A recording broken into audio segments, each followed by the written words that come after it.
So we're talking about the Pythagorean Theorem, and the Pythagorean Theorem is something you should have learned in 8th grade, and it's a formula that will help us find the missing side of a right triangle. So just starting off, the area of a square with side lengths of a unit is, which means that we have a square with a side length of 1 unit. The area of that would be 1 unit squared, because to find area, multiply the side times the side. The rest of this page is just about why the Pythagorean theorem works, so we're going to go ahead and move on. The Pythagorean theorem states that for any right triangle, such as this one right here, the side length of a squared plus the side length of b squared is equal to the side length of c squared. And that is going to be true for every right triangle you will ever deal with. That a squared plus b squared equals c squared. It's important to note that c is always the hypotenuse, which is the side opposite the right angle. If you have trouble figuring out which one that is, it's the one that the right angle is pointing to. This side, the diagonal side, is always the hypotenuse. A and b are always just the legs. It doesn't necessarily matter which one is which leg, which one's A and which one's B, but the legs are A and B. So if I want to find the missing side of a triangle, I have this one on the left here that says I have one side of 8, one side of 15, and I'm missing a side. First thing I always figure out is which side is C. If you're not sure, again, look at your right angle. Wherever it's pointing is C. So that tells me that I am given A and B. So I know, based on the Pythagorean theorem, that 8 squared plus 15 squared equals c squared. It's my job to solve this and actually determine what c is. So 8 squared is 64, 15 squared is 225, and 64 plus 225 is 289. So I now know that 289 equals c squared. The final step, and the most important step, is your final step of solving. You must take the square root. Mathematically, to get rid of something that is squared, that has an exponent of 2, you must take the square root of both sides of that equation. So the square root of c squared, what happens when I take the square root of something squared is that they cancel each other out. So I'm just left with c. And the square root of 289 is 17. So my missing side of c in this particular problem is actually 17. For my next triangle, again, I'm going to identify c first. C is the one the right angle is pointing at, which would be the 11. A and b do not matter. So let's just suppose that we're looking for a. So that would mean that a squared plus 8 squared equals 11 squared, because my formula says that a squared plus b squared is equal to c squared. Well, I know that 8 squared is 64, 11 squared is 121. To get a by itself, I need to subtract 64 from both sides, and I end up with a squared equals 57. And for my final step, as always, I have to take the square root of both sides. Again, taking the square root and the square cancel each other out. So I end up with a is equal to 7.55. So that would have been my missing side length.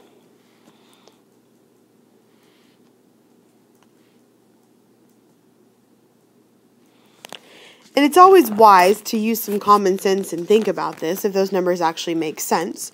It's important to note that the hypotenuse is always the longest side. The hypotenuse is always the longest side. So if I look at each of these two triangles that I've actually done work and solved for, the question is my hypotenuse the longest side? Well, 17 is bigger than 15 and 18, or 15 and 8. 11 is bigger than 8 and 7.55, so yes, that does make sense. So we can also use the Pythagorean Theorem to determine if a triangle is a right triangle. So this says on page 11, if a triangle has side lengths A, B, and C, and if a squared plus b squared equals c squared, then the converse of the Pythagorean theorem says that the triangle is a right triangle. For example, if I had a triangle that had sides of 6, 8, and 10, and I want to know, is it a right triangle? Well, I can determine this by utilizing the Pythagorean theorem. Remember that C, your hypotenuse, is always the longest side. So in this case, we're going to say that 10 is C. A and B don't actually matter. C is the one that's important. So what we want to know is 6 squared plus 8 squared the same thing as 10 squared. If you put 6 squared in your calculator, you're going to get 36. 8 squared is 64. And 10 squared is 100. 36 plus 64 is 100. And 100 does equal 100. So yes, this would be a right triangle. If I had sides of 7, 11, and 14, and I wanted to know, is it a right triangle?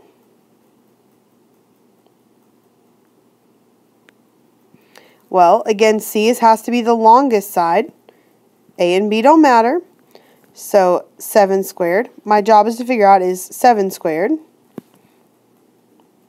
plus 11 squared the same thing as 14 squared. Well, 7 squared is 49. 11 squared is 121. 14 squared is 196. 49 plus 121 is going to give me 170.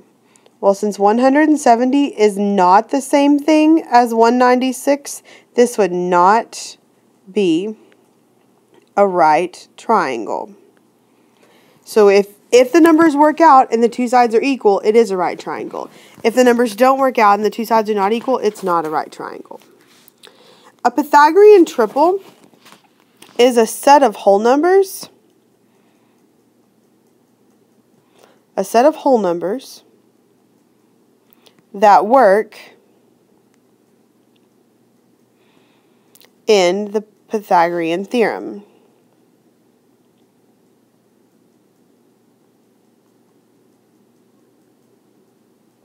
If you think back to the two triangles we did on the previous page where we had to find the missing side, one of them gave us side lengths of 8, 15, and 17. That particular set is considered a Pythagorean triple because all three of them are whole numbers. The other one that we looked at had side lengths of 8, 7.55, and 11. This would not be a Pythagorean triple because there is a decimal place here. That 0.55 makes it not a Pythagorean triple. So 8 and 15 and 17 is 1. Your basic ones that you're going to work with are 3, 4, and 5 because 3 squared plus 4 squared is the same thing as 5 squared. And that is true. 3 squared is 9. 4 squared is 16. 5 squared is 25. And 9 plus 16 is 25. And 25 is the same thing as 25.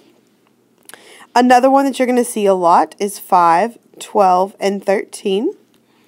Again, I can prove that. I could say that 5 squared plus 12 squared equals 13 squared. 5 squared is 25. 12 squared is 144. 13 squared is 169. 25 plus 144 is 169. And I got the same thing on both sides, so it works. The last one that you'll see most frequently is 6, 8, and 10. And we already worked that one out. That was the example that I gave you for the previous topic of determining if something was a right triangle. So The cool thing about Pythagorean triples is that you can have multiples of them. So to draw a diagram here, we have 3, 4, 5. That means if I had a side of 3, 4, and 5, that would be a right triangle. I could do 5, 12, and 13 is also a right triangle. And my last one of 8, 15, and 17 is a right triangle. My related triples are multiples of the first ones. So that means I could take 3, 4, and 5 and multiply them all by 2. Well, 3 times 2 is 6, 4 times 2 is 8, and 5 times 2 is 10. So 6, 8, and 10 is a Pythagorean triple. I could multiply them all by 3. 3 times 3 is 9, 4 times 3 is 12, 5 times 3 is 15. So that would also be a Pythagorean triple, a related triple with that. I could do the same thing with 5, 12, and 13. Multiply them all by 2. 5 times 2 is 10, 12 times 2 is 24, 13 times 2 is 26. I could multiply them all by 3. 5 times 3 is 15, 12 times 3 is 36, and 13 times 3 is 39. For 8, 15, and 17, I could also multiply all those by 2. I would get 16, 30, and 34. Or I could multiply them all by 3. I would get 24, 45, and 51. I could continue this. I could multiply it by 4, by 5. I could multiply by any number, and it would create a Pythagorean triple. So again, just finding the missing side. The biggest thing is determining what side are you missing. In both of these here, I am missing C. So for both of them, I would figure out what A and B were. I would add A squared and B squared, which would be 14 squared plus 30 squared, and that would equal C squared.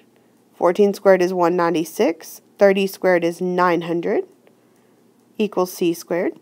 196 plus 900 would be 1096, equals C squared. And to get C by itself, remember I take the square root. And the square root and the square cancel each other out. And the answer would be the square root of 196, or 1096, which is 33.11. Moving on to some problems from the checkup. Question 1 says, what is the length of side C? So I have A and I have B, so that means 10 squared plus 14 squared equals C squared. 10 squared is 100. 14 squared is 196. 100 plus 196 is 296. And then I'm going to have to take the square root of both sides. And I get that C equals 17.20. For 3, it's the same thing. I'm finding the length of side C. So I know that I have A and B. So that means 5 squared plus 7 squared equals C squared. 5 squared is 25. 7 squared is 49. 25 plus 49 is 84. To get C by itself, I'm going to take the square root of both sides. And when I take the square root of 84, I get 9.17. So that would be my answer. For number 5, I'm supposed to find the side length of A. So I'm given, if you look where the right angle is pointing to, I'm given that C is 15. So that means 10 is B. So I know that A squared plus 10 squared equals 15 squared. 10 squared is 100. 15 squared is 225. To get A by itself, I must subtract 100 from both sides. And I get that A squared is equal to 125. Then to solve for A, I'm going to take the square root of both sides. Remember, the square root and the square, again, cancel each other out. And I get that A is equal to to the square root of 125, which is 11.18. Number 7, I'm supposed to find the length of A. So again, wherever my right angle is pointing, that's C. My other side is B. So A squared plus 11 squared equals 16 squared. That means that A squared plus 121 equals 256. So to get A by itself, I have to subtract 121 from both sides. And I get that A squared equals 135. To get A by itself, I'm going to take the square root of both sides. And the square root of 135 is 11.62. So that would be A. For 7, 8, 9, you're supposed to determine if the triangle is a right triangle. If it is a right triangle, that means that A squared plus B squared will actually equal C squared. I'm actually not going to do 9. I'm going to do 8 instead because 8 has the square root in there and I want to make sure I cover how to do that. So first thing I'm going to do is label what A, B, and C are. Well, I know C is the hypotenuse, or the longest side. A and B don't really matter. So when I plug them into the formula, I have the square root of 63 squared plus 9 squared should equal 12 squared. So if I am correct, if this is a right triangle, then this equation will be true. But when I square the square root of 63, my square and my square root cancel, so I'm left with 63 plus 81, and then 12 squared is 144. Well, 63 plus 81 is 144. So since both sides equaled 144, this is a right triangle.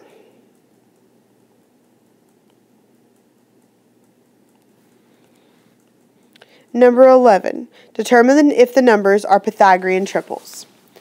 Well, we've already figured out what some of these Pythagorean triples are, and we've talked about them. Remember, if it's a Pythagorean triple, then the biggest side, which we know is always C, and then we'll say A and B are the other two, then 6 squared plus 8 squared should equal 10 squared. 6 squared is 36, 8 squared is 64, 10 squared is 100, 36 plus 64 is 100. So since both sides were 100, that meant that this is a Pythagorean triple.